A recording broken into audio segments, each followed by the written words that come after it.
Will AI take your job? Man, it feels like you can't go a day without seeing some new headline about it, right? One minute, we're all going to be living in a work-free paradise. The next, it's a full-on job apocalypse. It's confusing, it's a lot, and honestly, it's a little scary. So today, we're going to cut through all that noise and get to what the actual research says is happening with the future of work. And that fear, it is totally real. This comment from a Reddit thread just nails it. We're not talking about some far-off sci-fi future where robots are doing everything. The thing that actually keeps people up at night is the idea of near-term chaos, something that could unravel the world as we know it. So this is the question, isn't it? It's on everybody's mind. But what if it's the wrong question to be asking? What if the real story is way more complicated and honestly a lot more interesting than just a simple yes or no? Yeah, according to some fascinating research from the National Bureau of Economic Research, the whole public debate is basically trapped. It's like we're stuck in this false choice. On one side, you have the doomsayers yelling that it's the end of human work as we know it, and on the other, you have the optimists saying, hey, relax, technology has always created more jobs than it's destroyed. But the truth, as it usually does, is somewhere in that messy, complicated middle. Okay, so to really get a handle on what's happening, we need a better way to think about it. And it really all boils down to these two powerful, competing forces that have been shaping our world for a very, very long time. I want you to picture a giant economic tug-of-war for the future of jobs. On one end of the rope, you have technology pulling jobs away from people. But on the other end, it's also pulling brand new kinds of work into existence. And the balance between those two powerful forces, well, that's what determines what happens to all of us.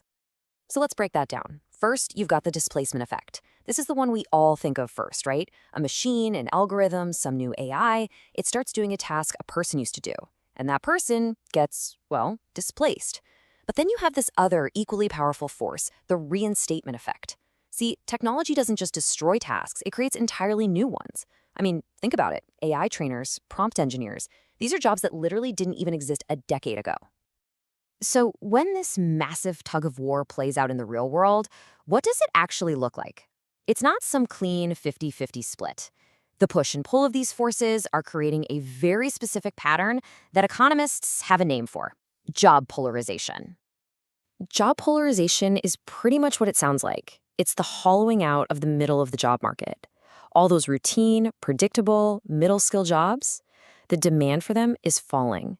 But at the exact same time, demand is actually rising at the two extremes: for high-skill, creative, and strategic work up top, and for low-skill, hands-on service work at the bottom. And this shows you exactly where the weak spot is.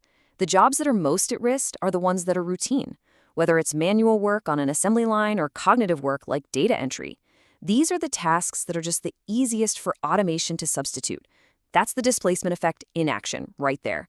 But at the same time, all those non-routine jobs, from personal care to high-level management, they're actually boosted by new tech. And that's a perfect example of the reinstatement effect.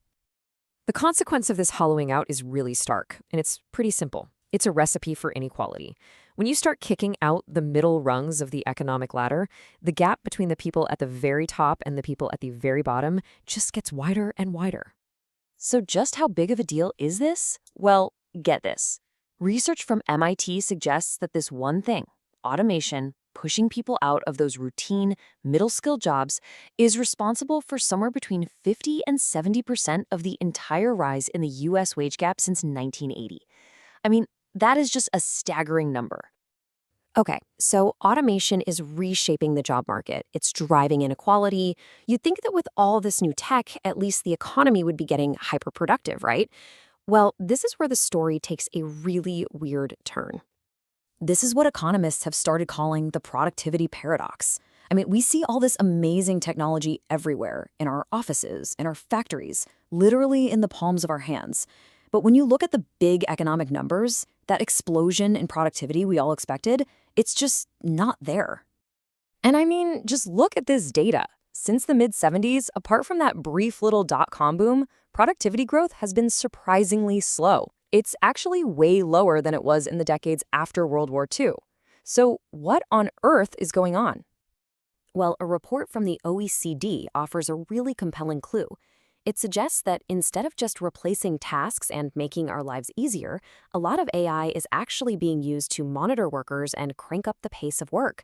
That leads to more stress, but not necessarily a huge leap in economic output. And the numbers on this are pretty wild. In a survey of workers in manufacturing and finance, a whopping 77% said that AI had increased the pace of their work. So for a whole lot of people, AI isn't some helpful assistant, it's more like a relentless digital taskmaster. Okay, so we have job polarization, we have rising inequality, and we have this weird productivity puzzle. It all sounds pretty grim. But the story absolutely does not end here. In fact, the most important takeaway from all this research is that the future, well, it isn't something that just happens to us. It's something we get to choose. This is so critical. The technology itself doesn't determine our destiny. The rules we make, the things we choose to invest in, the safety nets we build, that's what's going to shape the outcome. We have agency here. So what can we actually do? The research points to three huge imperatives. First, we have to completely rethink what skilling up means. We need to focus on those uniquely human skills: creativity, critical thinking, collaboration, the stuff that complements AI, not competes with it. Second, we have to modernize social security. In a world where people are going to be changing jobs more often, benefits like healthcare and retirement can't be tied to one employer. They need to be portable. And third, we can actually change the rules of the game. Instead of giving tax breaks for buying more machines, we could create incentives that subsidize hiring actual human beings, leveling the playing field a bit. So in the end, all the panic about AI taking our jobs kind of misses the point.